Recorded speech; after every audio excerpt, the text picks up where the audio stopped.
नमस्कार प्यारे मित्रों, एक बार फिर से स्वागत है आप सभी प्यारे मित्रों का प्रबोध क्लासेस के यूट्यूब चैनल में। और आज जो है हम बात करेंगे नाहरगढ़ दुर्ग की। देखिए दोस्तों, हम लोग स्थापत्य कला पढ़ रहे थे और स्थापत्य कला में हम लोगों ने जो है अब तक बहुत सारे दुर्गों का अध्ययन किया है।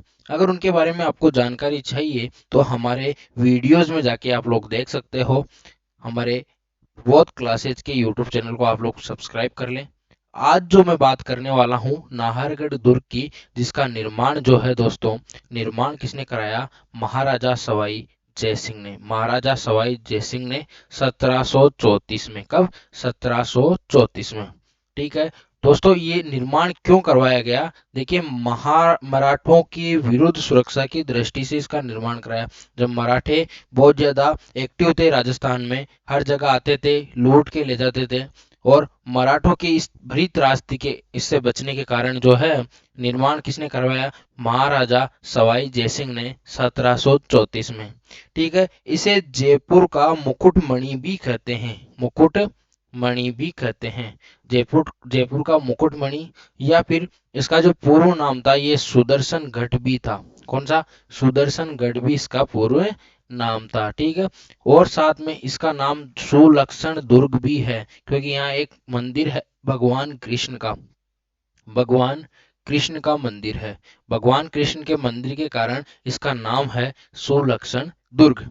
इसके बाद जो है इसे जयपुर की ओर झांकता हुआ किला भी कहते हैं। कौन सा? जयपुर की ओर झांकता हुआ किला भी कहते हैं। अब ये नाहरगढ़ दुर्ग एक लोक देवता नाहर सिंह भूमिया के कारण पड़ा। नाहर सिंह भूमिया के कारण पड़ा, जिसका जो समाधि स्थल है, यह स्थान है, वो किले की प्राचीर में प्रवेश द्वार के निकट है ना। प्रवेश द्वार के निकट है। भाई, हुआ यूं था, जब महाराजा सवाई जयसिंह ने इसका निर्माण शुरू करवाने की कोशिश की, तब ये भूमिया जी की जो है, भूमिया जी की दृष्टि के कारण जो है, या उनके प्रभाव के कारण ये किला बन ही नहीं पा रहा था। जिससे भी इसको जो है, जब भी इसको बनाने की कोशिश की गई, जैसे कारीगर आज बना के जाते वो अपने आप ढह जाता, फिर बना के जाते ढह जाता। फिर भूमिया जी को मनाया, नाहर सिंह भूमिया जी को मनाया और उनको दूसरी जगह स्थापित किया। उसके बाद ये किला बन पाया। ठीक है, उसके बाद ये किला बन पाया। अब हम लोग आगे चलते हैं, आगे चलते हैं और बात करते हैं कुछ और चीजों के बारे में। देखिए, यहाँ पे एक माधवेंद्र पैलेस भी है। माधवेंद्र पैलेस भी है, जिसका निर्माण भी सवाई माधो सिंह ने करवाया था। सवाई माधो सिंह सेकंड ने करवाया था। ठीक है, यहाँ पे जो है एक प्रश्न हमेशा पूछा जाता है। अभी बीएसटीसी का जो पेपर हुआ था, उस पेपर में डायरेक्ट माधो सिंह के बारे में पूछा जाता है कि इसका निर्माण किसने कराया। बाकी डायरेक्ट एक प्रश्न यहाँ से पूछा जा सकता है, एक जैसे 9 महल किस दुर्ग में है या किस किले में है? तो हमेशा नाहरगढ़ दुर्ग में जो है एक जैसे 9 महल है, जिसका निर्माण कराया माधो सिंह सेकंड ने 9 पासवान रानियों के लिए। और सभी महलों के नाम भी मैंने लिख दिए हैं।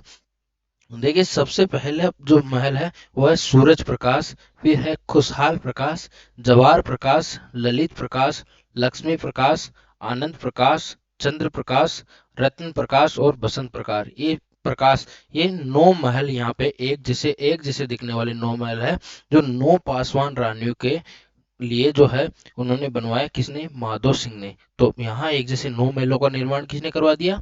सवाई माधो सिंह द्वितीय ने। ठीक है, अब यहाँ पे एक और प्रश्न आ जाता है। कई बार मैंने आपको जब जयगढ़ पढ़ाया था, तो जगत सिंह को जो कैदी बना के रखा गया था, वो जयगढ़ के किले में रखा गया था, और इनकी प्रेमिका का नाम था रस कपूर। और इस रस कपूर को जो है नाहरगढ़ दुर्ग में जो है वो बंदी बना के रखा गया था, या नजरबंद किया गया था। ठीक है, अब यहाँ पे एक और जो है स्मारक, वो है गेरोड की छतरियां। जितने भी राजा महाराजा हुए जयपुर के, उनका शमशान स्थली जो है, शमशान, जब मैंने क्षत्रिय पढ़ाई तो मैंने बोला था कि गेरोड की क्षत्रिय जो है अपने राजपूतों की, जयपुर के जितने भी राजपूत थे, उनकी शमशान स्थली थी गेरोड की छतरियां। तो वहां पे गेरोड की छतरियां है। ठीक है, कहाँ? नाहरगढ़ में। अब आगे चलते हैं। देखिए, 1857 की क्रांति के समय जो है प्रथम स्वतंत्रता संग्राम में महाराजा राम सिंह हुए। यहाँ पे आपको पता है उन्होंने क्या किया? ब्रिटिश रेजिमेंट की पत्नी व अन्य यूरोपीय लोगों को जो है नाहरगढ़ में ही सुरक्षा प्रदान की थी। नाहरगढ़ में ही सुरक्षा प्रदान की थी। इसकी ऊंचाई भी बहुत ज्यादा है, और यहाँ पे जो है दुश्मन को पहुंचने में भी बहुत टाइम लगता है। अब आपको मैं एक प्रश्न यहाँ पे छोड़ के जा रहा हूँ आपके लिए, कि मेजर अपने क्या नाम है, स्वरूप सिंह जी जो थे, उन्होंने अपने किस महल में जो है किसको अपने सावर्स को और इनको कहाँ छुपाया था, ये बताओ, है ना, उस 1857 की क्रांति के समय। अब यहाँ पे एक महल है, हवा मंदिर नाम का महल, और ये भी किसने बनाया, माधो सिंह ने। और ये एक प्रकार का अतिथि गृह है, जिसे बोलते हैं सिलह खाना। क्या बोलते हैं, सिलह खाना।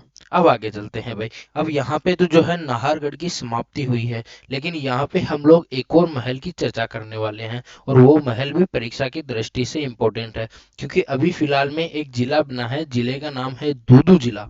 कौन सा, दूदू जिला, जिसमें 3 तहसीलें आती है, दूदू, मौजमाबाद और फागी। अब दूदू की किस्मत देखिए प्यारे मित्रों, दूदू ग्राम पंचायत हुआ करती थी, और वहां नगर पालिका भी नहीं हुआ करती थी, लेकिन अचानक से विधानसभा क्षेत्र बना, और अब डायरेक्ट क्या बना, जिला। तो इनका तो हो गया प्रमोशन, और बहुत सारे जो जिले बनने की कगार में खड़े थे उनका हो गया डिमोशन। ठीक है।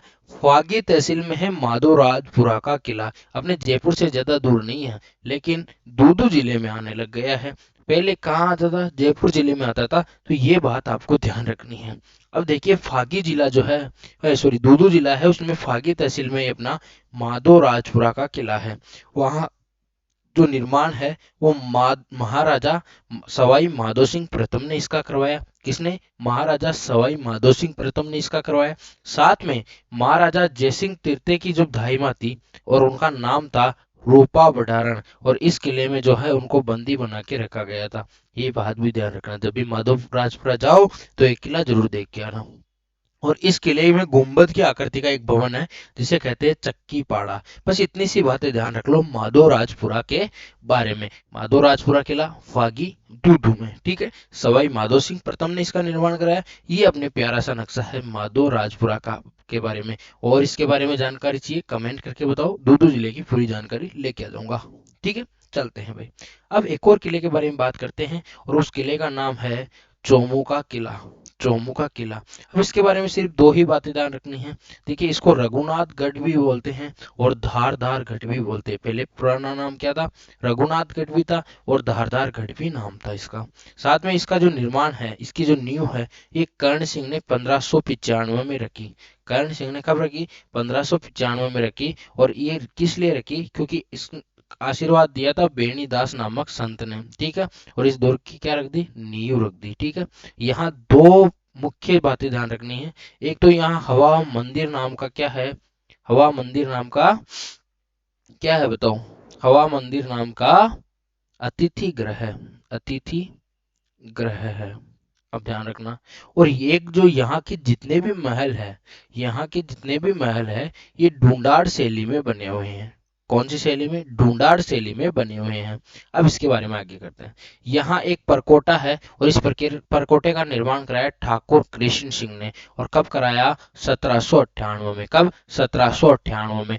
चतुर्दिक परकोटा इसको बोलते हैं। कौन सा, चतुर्दिक परकोटा। परकोटे के 4 दरवाजे हैं भाई, जिसमें पहला दरवाजा है बावड़ी दरवाजा, फिर है पिलहाला दरवाजा, फिर है होली दरवाजा, और एक है रावण दरवाजा। तो इन दरवाजों के बारे में ध्यान रखना। बावड़ी, पिहाला, होली और रावण दरवाजा अगर पूछ ले कहाँ है, तो अपने कौन से, चौमू के किले में। उसके बाद कृष्ण निवास, रतन निवास, शीश महल, मोती महल और देवी निवास नामक महल है। और इस देवी निवास नामक महल के बारे में ये ध्यान रखना है कि यह महल जो है, यह महल अल्बर्ट हॉल की फोटोकॉपी है। क्या है, फोटोकॉपी है, ठीक है। ये महल जो है अल्बर्ट हॉल की क्या है, फोटोकॉपी है। तो इस बारे में ध्यान रखना। अब चलते हैं आगे, है ना। आज की जो कक्षा है वो यहीं समाप्त हो जाती है। आप लोगों ने अगर जीव विज्ञान की शानदार कक्षा नहीं देखी हो तो जाके देखिएगा। चलते हैं आगे, अगली कक्षा में मिलते हैं, तब तक के लिए राम राम सा।